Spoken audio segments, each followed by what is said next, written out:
What's up, YouTube? It's the guy with the best opinions on the internet, Black Phenom here, and today we about to go through this NBA duos tier list. I got a presentation mode because hold on, let me change the background, like purple or something. Hold on, oh, the gray kind of hard. Yeah. So make sure, you know what I'm saying, like, comes to all that stuff, whatever. I'm about to look at all these duels. Some of them are kind of outdated because, you know, I think this was made at the beginning of the season. If somebody got traded, I'm gonna just look at what they were, you know, for what they were, and then, you know, we'll just roll from there. All right. So the first one, I think that's Beal and Dinwiddie. Irrelevant. They did absolutely nothing. Useless. You ain't do nothing for real. And Beal, now they want Beal out of there, and Dinwiddie already out of there. So it's like now it's Beal and KP for real. All right, now BI and Val. I mean, it really is BI and Zion, so I should put it in irrelevant. But I'm gonna assume that it's just saying BI and Zion. I'm gonna just replace Val with Zion, and I'll just say it has potential. You know, they got potential for sure.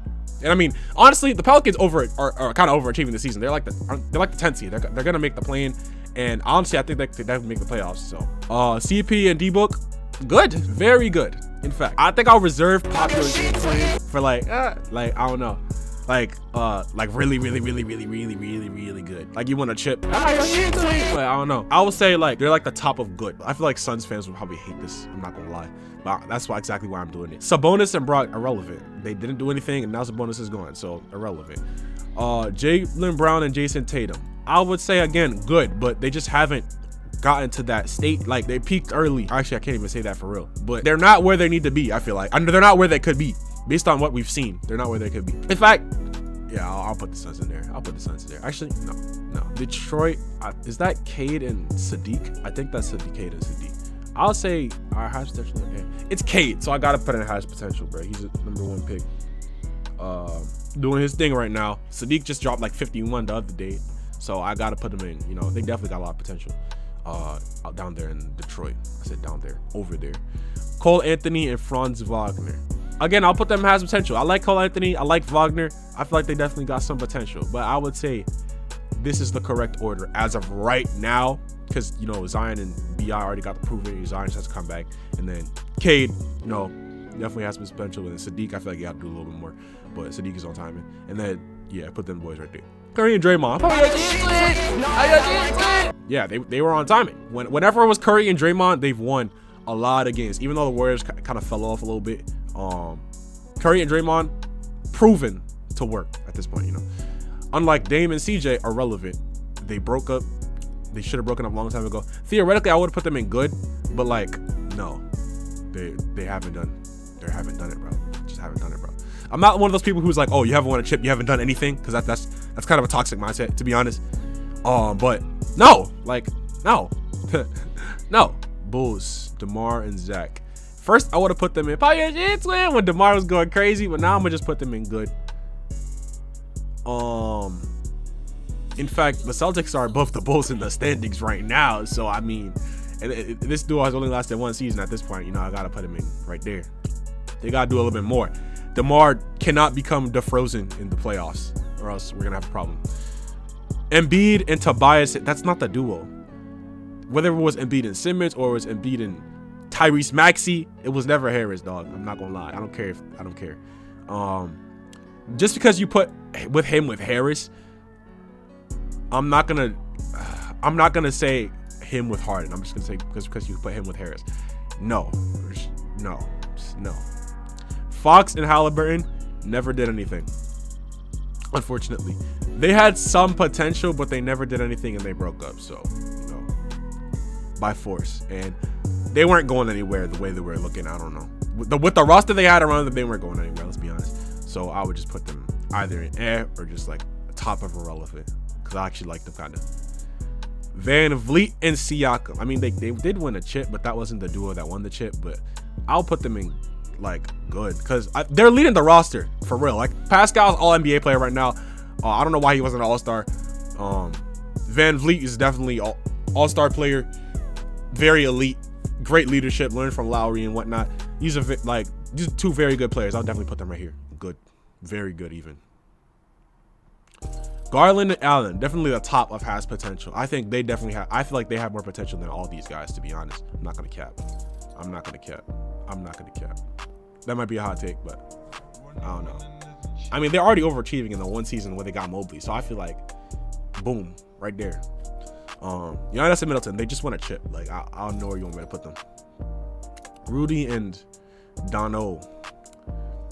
Again, I'll put them in like good, but like the end of good, because they don't have that much team chemistry compared to, I don't know. And like, I don't know. And the Jazz are just like, it's the Jazz, bro. Like, come on, bro. Like, it's the Jazz, though. I don't know what you want me to say. Jalen Green and Christian Wood. Jalen Green has a lot of potential. Christian Wood, I feel like it's not going to get that much better in his career. So it's like, I guess they got some potential. I guess. Grizzlies, on the other hand, the only reason I'm not going to put them in good already is because, even though, like, obviously, the Grizzlies are higher than the Jazz. The Grizzlies are leaving 2 seed right now. Is the only reason I'm not gonna put them in there is because JJJ is like not like, he's not really like, at this point it would be Ja and like Dylan Brooks, or like Ja and like freaking Brandon Clark or Tyus Jones, or like, actually that's kind of disrespectful to Jared Jackson Jr., but because he's playing like DPOY level right now, but like he's not like that guy. You know what I mean? Like the Grizzlies is just Ja pretty much. You know what I mean? Whereas like Warriors is like, it's Curry, Draymond, Clay, or Curry, Draymond. You know what I mean? Or like Bucks is like Giannis, Middleton, Holiday, or Giannis, Middleton, whatever. Suns is like D-Book, Chris Paul. Sometimes you can put Aiden there, whatever. Brown, Tatum, DeMar, Zach, and Alonzo, to be honest. Van Vliet, Siakam, and sometimes Scotty. Rudy, Donovan. You get my point, right? With the Grizzlies, it's pretty much just Ja, bro. It's because he be out, bro. It's pretty much just Ja, dog. Butler and Bam. I would put them in good, but nah, I will say more. I don't believe in them right now, bro. I don't believe in them, to be honest. I really don't. Gordon and Jokic. It's the same situation with like Harris and Embiid, where it's just like a dramatically worse player. And yeah, I'm not doing Harden and him because I mean they just got traded together. Obviously they're doing a lot together, but they just got traded. And two, like, you know, it wouldn't add up with the pictures. You know what I mean? Cat and 8. Honestly, I'll put them at the top. I'll put them right here. I'll put them right there. Because I mean the Timberwolves are super overachieving right now. I think they're like the 4 or 5 seed or something. The 5 seed, right? Something like that. Like no one expected them to get this good, this quick. Even though I mean, pretty sure everyone saw that they played good when they had all their guys healthy, but they never had their guys healthy. And now that they're healthy, for the most part, they're going crazy, and that is a lot due to Cat, playing how he's playing, and Ant elevating and whatnot. But yeah, they definitely have a lot of potential. I feel like. Even if you say Cat is like not gonna get much better in his career, it is gonna get a lot better. So, and their chemistry obviously and all that stuff is gonna be. So I feel like they have a lot of potential as a duo. I wouldn't say they have Cavs potential right now, just not even with these two guys, but even if you include Mobley in there, and the whole young core. But yeah, I'd say Timberwolves definitely got a lot of potential. KD and Harden. I'm not gonna put them in irrelevant just because they broke up. But they were good while they lasted.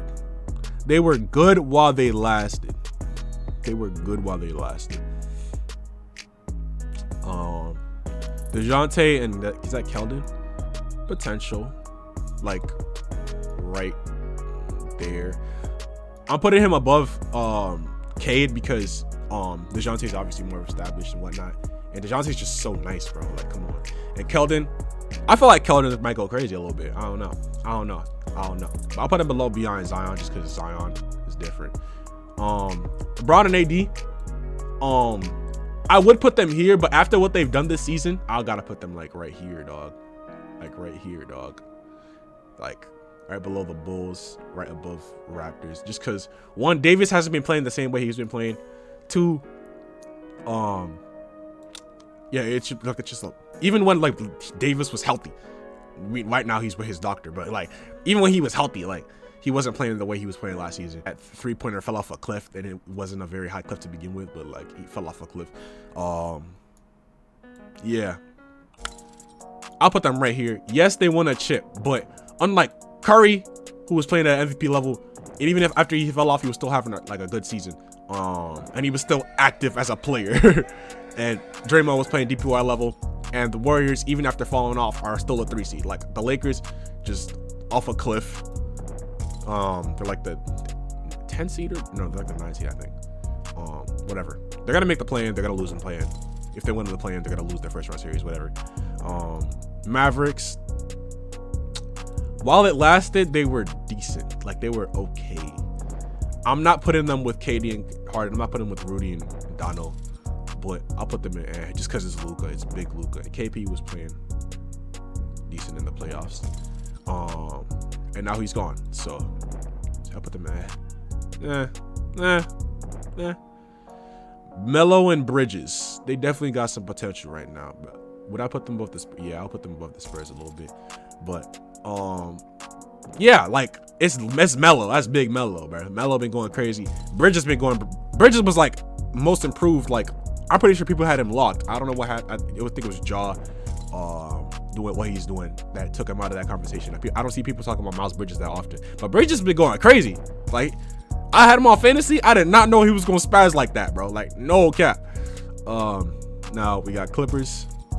PG and Reggie Jackson. Now they did actually play a good amount of games together before PG went out with the injury, and I would say they were decent. Like I would put them right there. I need another tier, bro. Open.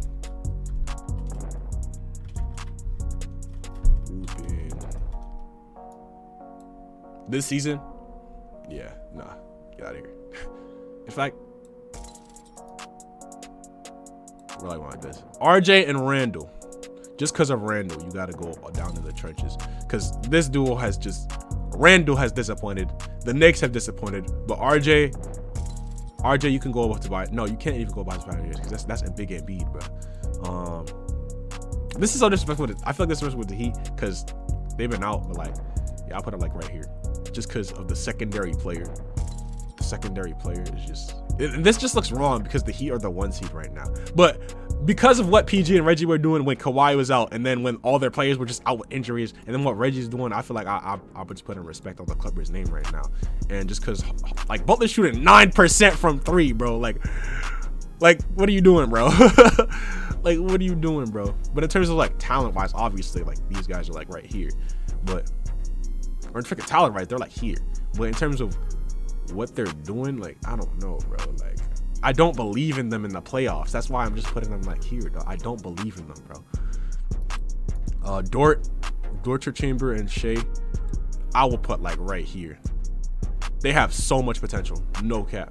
The only reason I'm putting them below is because like Allen is already these are both all-star players right here. They've already kind of proven it, what they can be and what they are is already greater than what they are, and then what they can be is already like at a level that we don't even know. So it's just a kind of on Lou Dort, even though Lou Dort's improvement is going crazy. But like the Cavs are already overachieving. Imagine what they're going to be like next year, the year after that, like, you know, stuff like that. But I'll put them like right around here, like right there, just because to be honest, all these 4 have so much potential. Now Trey and John Collins, I honestly feel like putting him in irrelevant. But I'll just cut them some slack. I'll put it because they peaked. Like they're in the same situation as the Knicks. They peaked early, or no, not even the Knicks. The Knicks is different just because of Randall. But the Hawks just peaked early. So we got the chip winning duos that didn't fall off. The 2 duos that are hoping that like have a lot of potential to win the chip, like the Suns. Honestly, you could definitely argue with them right here, but I'm just putting them right here for the sake of argument. Brown and Tatum going crazy right now, and they're above the Bulls in the season. But those been going crazy the whole season, except for now they're kind of fall off a little bit cliff, to be honest. Now we got the solid duos. The Raptors rock solid for sure. The Jazz, they're solid, but they need to do better. KD and Harden were like hooping, but then you know things went bad. You know, unfortunately. LeBron and AD were like probably like until that picture of Andre Drummond, and then everything went terrible. And now we have the potential duos which some of these I feel like you could argue they're already solid, but I would say like potential because they have even more potential to be even greater, like be hooping. If they win like a chip or like super crazy, they could be like, how you doing? But then you got the end, like Butler and Bam, who I just don't believe in. And then Luka and KB, who just first round exits, like do they do anything? It was just Luka for real. Clippers, who overachieved, to be honest, but now they got injured, and they're not. I don't feel like they're on the level of these guys right here because it's Reggie. Reggie's very good, but I don't think Reggie's on that level for real. And Aaron Gordon is same thing. Tobias Harris, same thing. Julius Randle fell off a cliff. Even though he's actually doing better now, but they're they're really low, bro. And same thing with the Hawks, overachieved. Fox and Howley didn't do anything. Beal and Dinwiddie didn't do anything. Got traded. Sabonis and Brogdon did either work just mid their whole time, and then CJ and Dame didn't. They had to go. So that's the tier list. Let me know if you agree, disagree, whatever. Like, comment, subscribe, all that stuff. Have a good day and stay blessed.